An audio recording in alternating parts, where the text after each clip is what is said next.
পবিত্র কোরআন শরীফ চুমু খেলেন রুশ প্রেসিডেন্ট ভ্লাদিমির পুতিন। এরপর সেই কোরআন বুকে জড়িয়ে ধরেন। সামাজিক যোগাযোগ মাধ্যমে ছড়িয়ে পড়া এই দৃশ্য দেখে পুতিনকে প্রশংসায় ভাসাচ্ছেন সবাই। মূলত ইউক্রেনের বিরুদ্ধে যুদ্ধে চেচনিয়ার সেনাবাহিনী ও স্বেচ্ছাসেবকদের প্রস্তুতি দেখতে চেচনিয়া সফর করেন রাশিয়ার প্রেসিডেন্ট ভ্লাদিমির পুতিন। মুসলিম অধ্যুষিত চেচনিয়া রাশিয়ারই একটি অংশ। মঙ্গলবার পূর্ব ঘোষণা ছাড়াই ১৩ বছর পর দেশটিতে পা রাখেন পুতিন। এই সফরটি সকলের ব্যাপক মনোযোগ আকর্ষণ করেছে। মূলত এই সফরে পুতিনের সামনে পবিত্র কোরআনের একটি কপি উপস্থাপন করা হয়। পরে সেই কোরআনে সম্মানের সাথে চুম্বন করার পর পবিত্র এই গ্রন্থটিকে বুকে জড়িয়ে ধরেন তিনি। কোরআনের এই কপিটি মূলত স্বর্ণখচিত। এটি দেখার পর রাশিয়ার প্রেসিডেন্ট এতে চুম্বন করেন।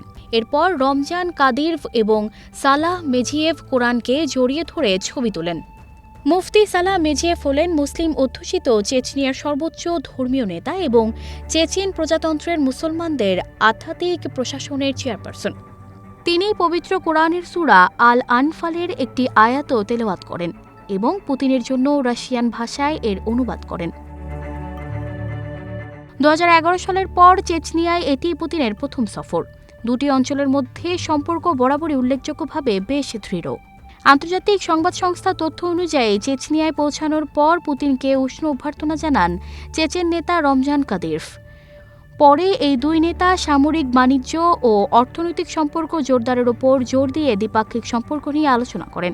এছাড়া কথা বলার সময় বিভিন্ন সময় কাদিরভ পুতিনকে ঘনিষ্ঠ বন্ধু হিসেবে উল্লেখ করেছেন। ডেস্ক রিপোর্ট, প্রবাস খবর।